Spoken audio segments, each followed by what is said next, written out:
बिस्मिल्लाहिर्रहमानिर्रहीम। अस्सलाम वालेकुम। आज हम लेक्चर नंबर 22 स्टार्ट करने लगे हैं और हमारा टॉपिक है audit evidence.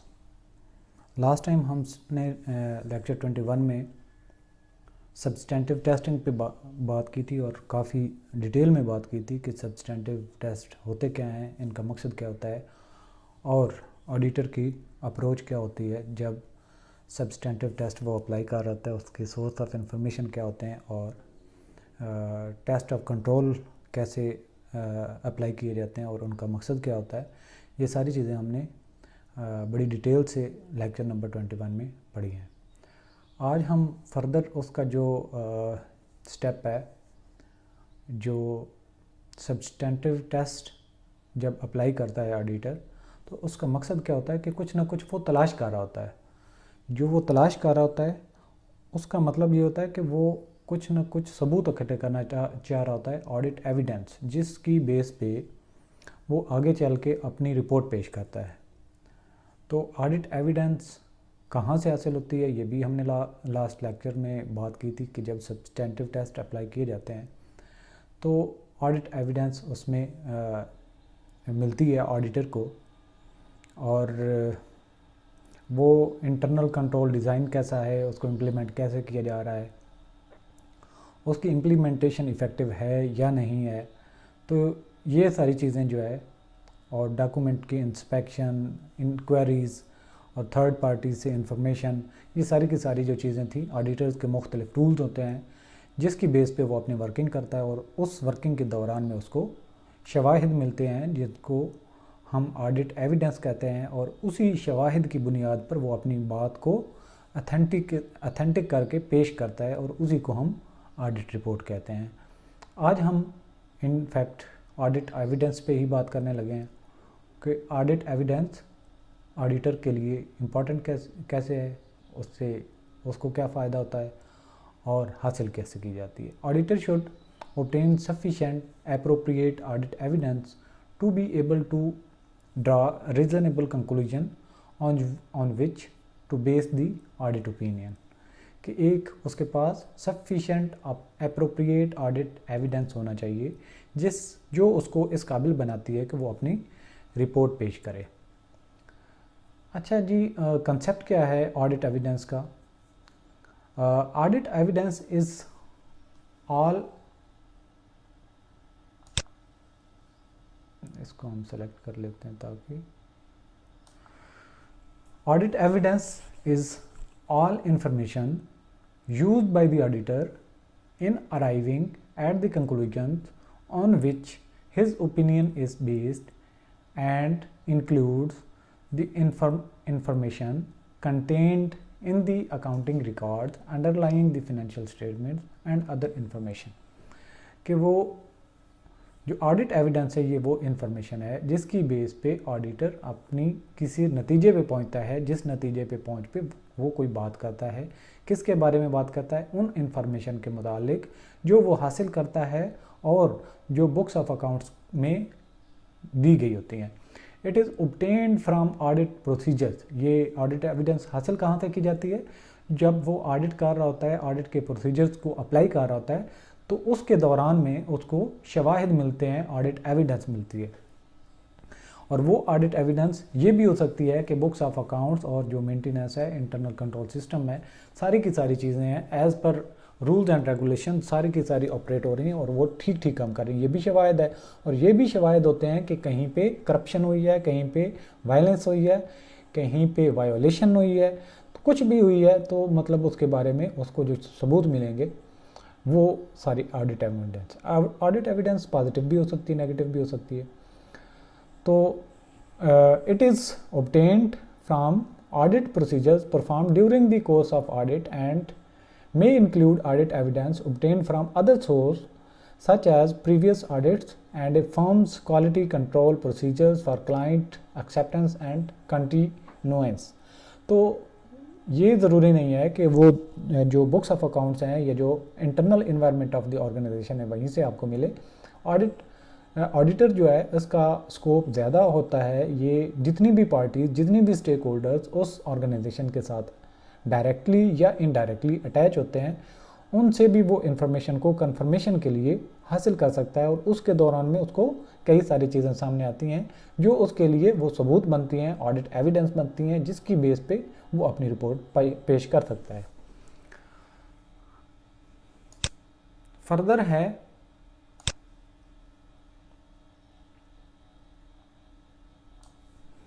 Accounting record generally include the record of initial entries. Accounting record में क्या क्या चीज़ होती है, जब जनरली आप पहले कोई ट्रांजैक्शन होती है और उसकी एंट्री पास करते हैं, एंड सपोर्टिंग रिकॉर्ड्स या उस ट्रांजैक्शन को सपोर्ट करने के लिए जितने डॉक्यूमेंट्स होते हैं, such as cheques and records of electronic fund transfer. जब इलेक्ट्रॉनिकली आप फंड ट्रांसफ़र कर रहे होते हैं तो उसकी जो ट्रांजैक्शन का एक जो प्रूफ होता है, या इन्वाइसेस जो होते हैं, या कॉन्ट्रैक्ट्स जो होते हैं, वो भी उसके लिए ऑडिट अकाउंटिंग रिकॉर्ड्स होते हैं।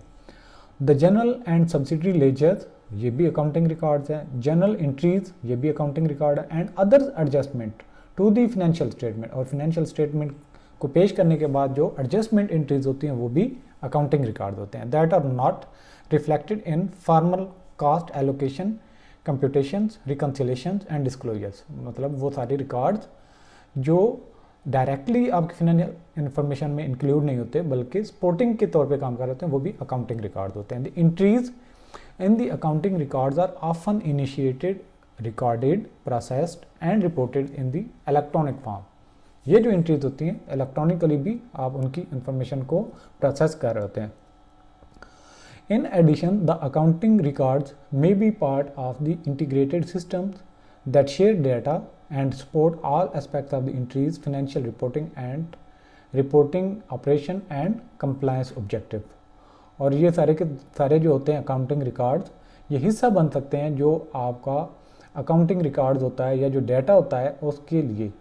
ये किसके लिए इस्तेमाल हो रहा होता है कि जो फिनेंशियल इन्फॉर्मेशन है उनको जब आप रिपोर्ट कर रहे होते हैं, या जो उनकी ऑपरेशन हो रही थी, या फिर उनको कंप्लायंस ऑब्जेक्टिव के लिए एज ए टूल आप यूज़ करते हैं।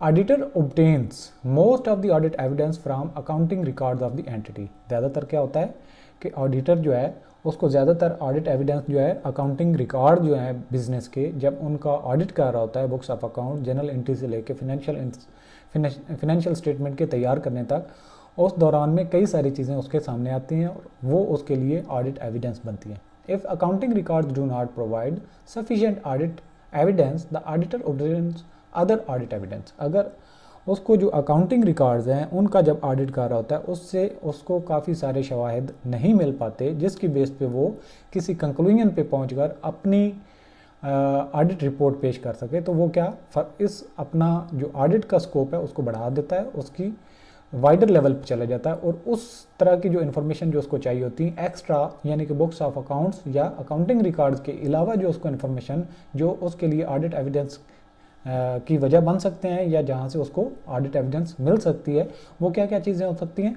Minutes of the meeting. Minutes of the meeting क्या होता है, जो भी मीटिंग बड़ी अहम होती है या जो बड़ी मीटिंग्स होती हैं जिनमें डायरेक्टर्स होते हैं, सीईओ होता है, एमडी होता है, तो उसमें क्या होता है कि जो भी उसकी डिसीजंस होते हैं उनको रिकॉर्ड किया जाता है, उस रिकॉर्डिंग को मिनट्स कहते हैं, और उस मीटिंग की मिनट्स को भी वो पढ़ के काफ़ी सारी चीज़ें हासिल कर सकता है।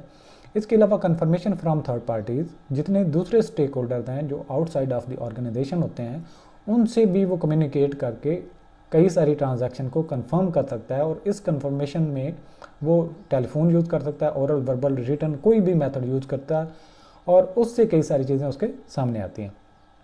इसके अलावा वो एनालिसिस करता है और बिज़नेस की जो रिपोर्ट्स होते हैं वक्तन फ़वक्तन उनका मुताला करने के बाद उनको कंपेयर करता है, और वहाँ से भी कई सारी चीज़ें एक्सट्रैक्ट करके ऑडिट एविडेंस के तौर पे हासिल कर सकता है।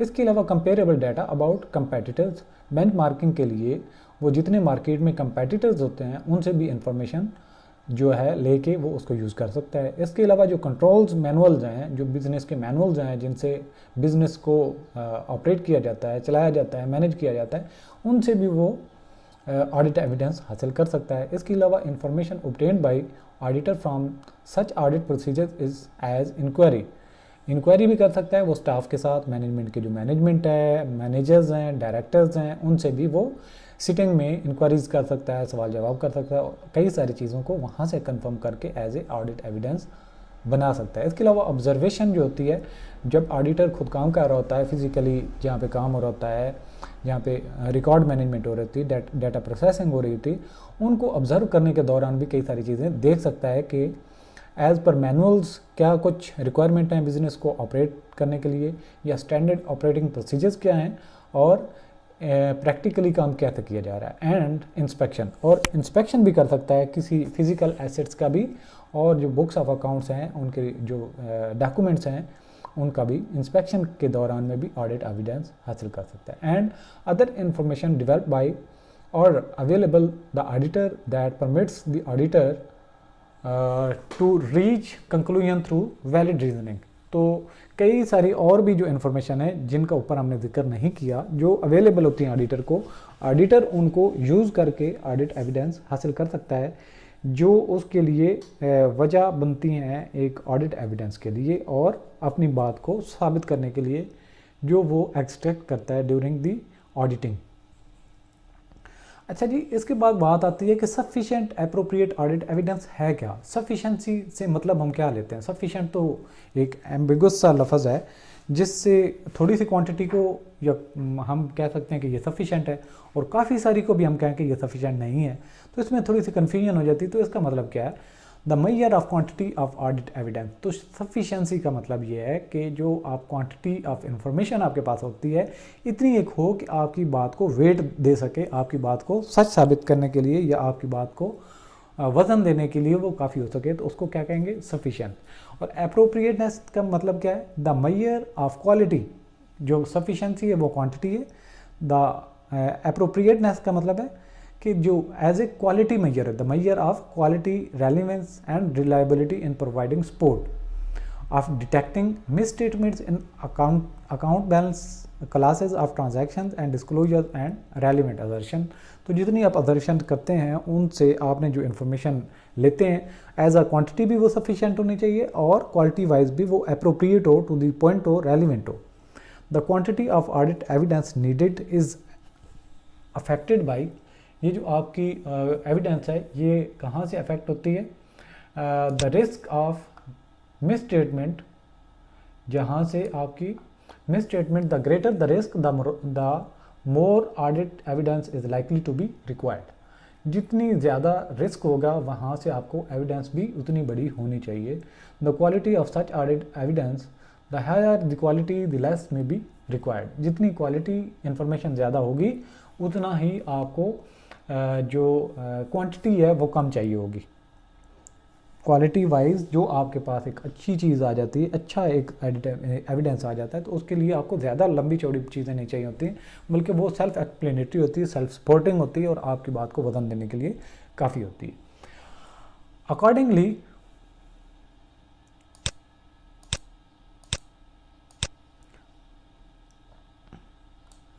Accordingly sufficiency and appropriateness are interrelated. दोनों मिलते जुलते लफ्ज़ हैं। However merely obtaining more audit evidence may not compensate for its poor quality. यह तो मतलब ये है कि सफिशेंट इन्फॉर्मेशन आप ले लें क्वांटिटी वाइज, और उसकी अप्रोप्रिएटनेस ना हो तो फिर भी बात नहीं बनती। और audit evidence obtain through same audit procedure may be relevant to certain assertions but not relevant to the other assertion. तो जो आपके पास इन्फॉर्मेशन हो, उस इन्फॉर्मेशन की बेस पे आपने रेलिवेंट कुछ ना कुछ बात लिखनी होती है, बात का नतीजा निकालना होता है, और हर एक असर्शन जो है वो दूसरी के जैसी नहीं होती, और उसके लिए आप असर्शन को साबित करने के लिए आपको अलग से इन्फॉर्मेशन और रेलिवेंट होनी चाहिए, यानी कि sufficient appropriate audit evidence to the relevant section और जो ऑब्जेक्शन है उसके मुतालिक होनी चाहिए। The auditor often obtains audit evidence about the assertion from sufficient source from different sources or or of different nature.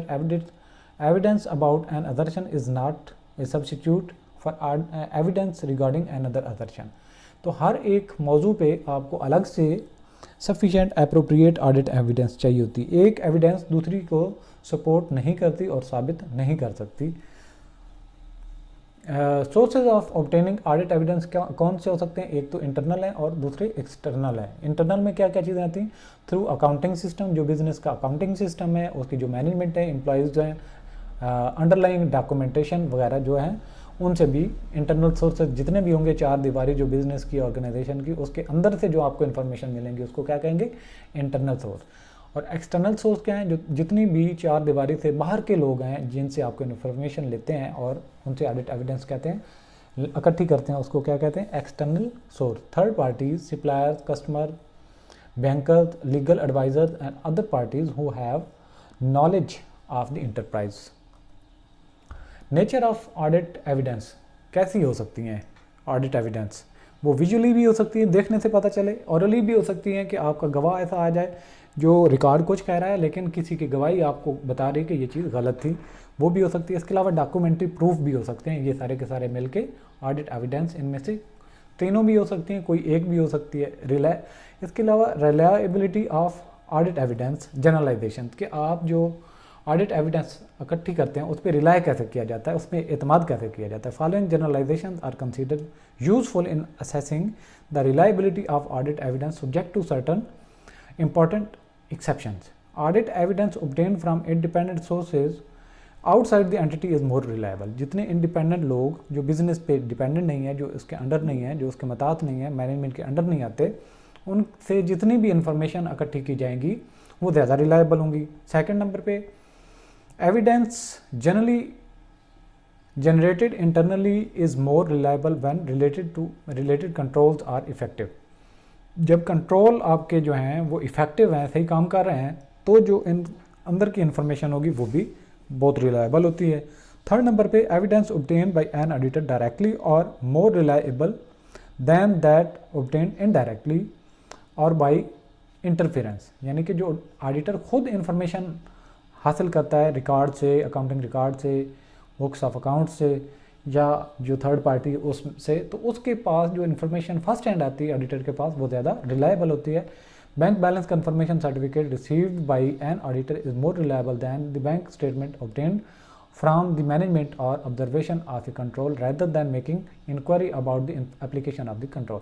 तो जो ऑडिटर थर्ड पार्टी के साथ कांटेक्ट करके जो इन्फॉर्मेशन लेता है वो ज़्यादा रिलायबल होती है, बजाय इसके कि वो मैनेजमेंट के पास कोई इन्फॉर्मेशन पड़ी है, स्टेटमेंट पड़ी है बैंक की, वो पेश करें कि ये सबूत ले लें, तो उसकी निस्बत जो ऑडिटर खुद वर्किंग के बाद ऑडिट एविडेंस इकट्ठी करता है वो ज़्यादा रिलायबल होती है। इसके अलावा written evidence is more reliable than oral representation, कि अगर ज़बानी कलामी कोई आपको गवाही देता है उसकी निस्बत आपको डॉक्यूमेंट्स के जो प्रूफ मिलते हैं वो ज़्यादा रिलायबल होते हैं। पाँचवें नंबर पे है, audit evidence provided by original documents is more reliable than that provided by the photocopies and facsimiles।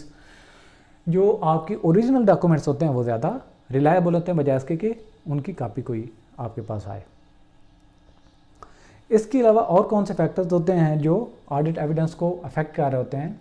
Information on which audit procedure are based should be sufficiently accurate and complete, जिनकी base पे auditor जो audit करता है या जो inquiries करता है वो भी कंप्लीट और कंक्रीट होनी चाहिए। Therefore auditor should also test the system of generating such information while using it for his procedures. जब वो प्रोसीजर के तौर पे इंफॉर्मेशन को यूज़ कर रहा होता है तो वो ये भी देखेगा कि ये जो इन्फॉर्मेशन है ये भी जेन्युइन है या नहीं। इसके अलावा auditors Reliance increases when audit evidence obtained from this one source is consistent with an other source if it is inconsistent further procedure may be performed। अगर एक चीज़ एक जगह से साबित होती है, फ़र्ज़ किया किसी ने कैश डिपॉजिट करवाया लेकिन बैंक के अकाउंट में नहीं गया, किसी कस्टमर ने परचेजेस की थी बिजनेस ने सेल की थी और उसका कैश उसने जमा करवाया था, लेकिन वो कैश विद इन जो ड्यू टाइम है वो बैंक में जमा नहीं होता, तो अब एक शक पड़ गया ऑडिटर को कि ये बिज़नेस में पैसा यूज़ नहीं हुआ, ये कहीं और चला गया। अब जो कैश हैंडल कर रहा है उसके अकाउंट्स की अगर रिकॉर्ड की या स्टेटमेंट ली जाए, वही जितने की सेल हुई थी उसके अकाउंट में अगर डिपॉजिट हुए मिल जाए तो ये दूसरी एक सबूत मिल जाता है कि जिसने कैश लिया बजाय इसके कि वो बिज़नेस के अकाउंट में जमा करवाता, नहीं करवाया क्योंकि अकाउंट में कहीं शो नहीं हो रहा। अच्छा, तो ये कैसे साबित होता है कि उसने अपने मकसद के लिए इस्तेमाल किया था? तो साबित हो गया जब उसके जो फिनेंशियल स्टेटमेंट है या उसकी जो बैंक स्टेटमेंट है उसको निकलवाएं और उसके सामने देखें तो वही जो सेल्स की अमाउंट थी उसके अकाउंट में जमा हुई है। इट्स मीन कि एक सोर्स की निस्बत दो सोर्स से जब चीज़ को साबित कर लेता है ऑडिटर तो वो ज़्यादा ऑथेंटिक हो जाती है। इसके अलावा थर्ड नंबर पे है cost of obtaining the audit evidence is also considered when obtaining it, कि जो ऑडिटर है उसने जो इन्फॉर्मेशन लेनी होती है उसके लिए कितनी कॉस्ट पड़ेगी, ये भी ऑडिटर को सोचना होता है। While forming an audit opinion, जब ऑडिटर अपनी एक राय बनाता है, लिखता है, रिपोर्ट लिखता है, the auditor does not have to examine all the items और obtain all the evidence which might be available। तो जब वो ओपिनियन लिखता है तो हर चीज़ 100% उसके पास ओपिनियंस का या ऑडिट एविडेंसेस का होना ज़रूरी नहीं है। He can reach a conclusion bye examining A sample of such transaction. तो उसके पास 20 ट्रांजैक्शन है, 20 में से 4 सैंपल लेके उसकी बेस पे वो अपनी ओपिनियन लिख सकता है। He also relies on persuasive evidence. Persuasive evidence का मतलब ये होता है कि एक चीज़ मिली वो जेन्युइन नहीं थी, उससे फर्दर एक जो ट्रांजैक्शन उसके साथ अटैच थी वो भी शक में पड़ गई, तो वो फर्दर उसको आगे इंक्वायर करेगा। उससे अगर थर्ड कोई चीज़ मिल जाती है तो करते करते एक चीज़ से दूसरी चीज़ सबूत मिलते जाते हैं। तो ऑडिटर जो है परसुएसिव किस्म की जो अप्रोच है वो लगाता है और उसकी बेस पे वो ऑडिट एविडेंस इकट्ठी करता है। However if evidence is less than persuasive he does not consider it reliable. अगर उससे कुछ फर्दर इन्फॉर्मेशन ना मिलती हो बल्कि उधर जाके रुक जाती हो तो वो इतनी ज़्यादा रिलायबल काउंट नहीं की जाती। अदर्शंस क्या होती हैं इन ऑब्टेनिंग ऑडिट एविडेंस? अदर्शन ये होती है कि ऑडिटर जो अपने तौर पे खुद से ही सवाल जनरेट कर लेता है कि यहाँ पे कोई एम्बिजलमेंट हुई है, यहाँ पे कोई जो है फ्रॉड हुआ है या कोई मिस यूज़ ऑफ कुछ resources of the business for personal purpose हुई है। तो इस तरह की जो है वो जो शक पड़ता है उसको, जो अपने तौर पे अज्यूम कर लेता है, उसको क्या कहते हैं? Assertion. Assertion about classes of transactions and events for the period are under audit. सबसे पहले occurrence, transaction and events that have been recorded have occurred and pertain to the entity. सबसे पहले जो चीज़ें लिखी गई होती हैं सब, तो ऑडिटर उसके बारे में ये सोचता है कि ये चीज़ें अकर नहीं हुई, अगर तो उनको देखेगा, अगर हुई थी तो सब नोटेड होंगी, नहीं हुई थी तो वो जो सवाल उसका ज़हन में आता है कि अगर नहीं हुई थी तो वो अथेंटिक कैसे करेगा, उसको ऑब्जर्व करेगा, फिजिकली इंस्पेक्ट करेगा। सेकंड नंबर पे कंप्लीटनेस, वो ये भी कह सकता है कि जो इन्फॉर्मेशन ये लिखी गई है कंप्लीट नहीं है, इसके लिए फर्दर वो इंक्वायरी करता है। अजर्शन, इस बेस पे all transaction and event that should have been recorded, तो वो अगर प्रॉपरली रिकॉर्ड किए गए तो इट्स मीन कि उसकी अजर्शन गलत हो गई। इसके अलावा एक्यूरेसी की अजर्शन होती है कि जो ये इन्फॉर्मेशन ट्रैवल की हैं ये प्रॉपर रूट से नहीं हुई, इनमें एक्यूरेसी में कोई मसला है। तो जब वो चीज़ों को वेरीफाई करेगा, अगर वो सही रिपोर्ट हुई हैं तो इट्स मीन कि उसकी अजर्शन गलत थी। Amounts and other data relating to recorded transaction and events have been recorded appropriately.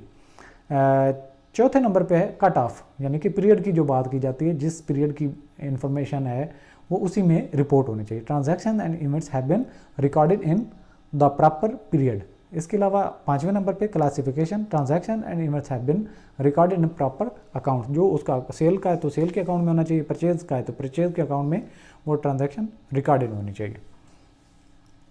Next अदर्शंस हैं about the balances at the period and, कि जब पीरियड आपका एंड होता है तो उसकी जो अजर्शन होती हैं जहाँ से आप इन्फॉर्मेशन ले सकते हैं वो क्या क्या हो सकती है? एग्जिस्टेंस, यानी कि मौजूदगी किसकी? Asset, liabilities and equity interest exist. इसके अलावा जो सेकंड नंबर पे राइट्स, ऑब्लिगेशंस के बारे में, इसके अलावा थर्ड कंप्लीटनेस के मुतालिक, और चौथे नंबर पे है valuation of and allocation of assets. ये चीज़ें सारी हम लेक्चर 21 में पढ़ चुके थे, तो इन चीज़ों को भी इतनी कोई मुश्किल नहीं, इन सारी चीज़ों पे भी एंड ऑफ द पीरियड जो है ऑडिटर अजर्शन ले सकता है। इसके अलावा जो है पॉइंट सी है अजर्शन about the presentation and disclosure के जो इन्फॉर्मेशन, जो फिनेंशियल इन्फॉर्मेशन वाकई होती हैं एक स्पेसिफिक पीरियड में, वो जो रिपोर्ट की जाती हैं फिनेंशियल स्टेटमेंट में, वो proper as per international accounting standard और फिनेंशियल रिपोर्टिंग स्टैंडर्ड्स के मुताबिक होने चाहिए। अगर उसमें कोई वायलेशन है, उसकी कोई सही आप कंप्लाई नहीं किया, तो उससे भी ऑडिटर जो है वो अजर्शन कायम करके एविडेंस हासिल कर सकता है। इसमें क्या क्या होते हैं? नंबर 1 पे occurrence and rights and obligations के मुतालिक हो सकते हैं, सेकंड नंबर पे कंप्लीटनेस, थर्ड नंबर पे है क्लासिफिकेशन एंड अंडरस्टैंडेबिलिटी, और चौथे नंबर पे है एक्यूरेसी एंड वैल्यूएशन। तो ये सारी की सारी चीज़ें हम पहले बात कर चुके हैं, इतनी मुश्किल नहीं है।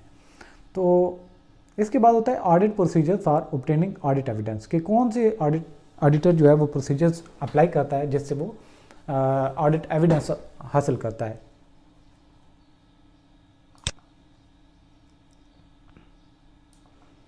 Auditor performs audit procedures to obtain an understanding of the entity, कि वो प्रोसीजर अप्लाई करता है जिससे ऑर्गेनाइजेशन की अंडरस्टैंडिंग वो कायम करता है, it's environment and assesses risk of material misstatement, कि मटेरियल मिसस्टेटमेंट कहाँ कहाँ पे हो सकती है, वो सारी चीज़ें बिजनेस को अंडरस्टैंड करते हुए जो उसके पास सोर्सेज होते हैं परमानेंट फाइल्स वगैरह और जो आर्टिकल ऑफ एसोसिएशन है, मेमोरेंडम ऑफ एसोसिएशन है, तो उनसे वो इंफॉर्मेशन ऑब्टेन करता है। Procedures are also applied to test operating effectiveness of internal controls and for detection of material misstatement at assertion level. Assertion level बुनियादी जो स्टार्टिंग पॉइंट होता है।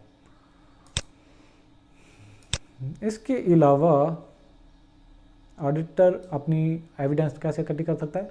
The auditor always performs risk assessment procedure to provide a satisfactory basis for assessment of the risk at financial statement level.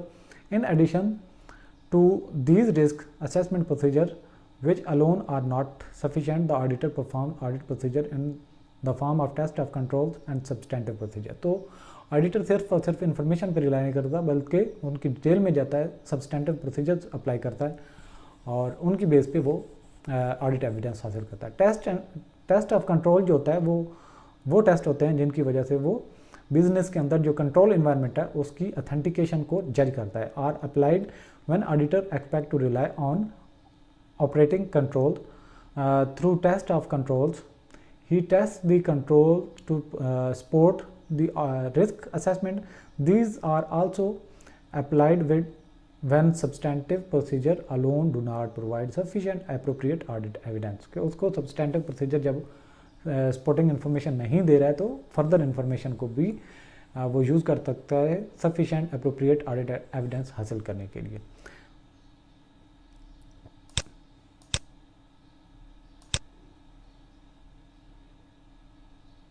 इसके अलावा nature and timing of audit procedure may be affected by the entity's data retention policies on their practice to convert source document into computer images through scanning means of communication being used by the entity, electronic messaging rather than written purchase orders. The auditor uses one or more types of audit procedures described below.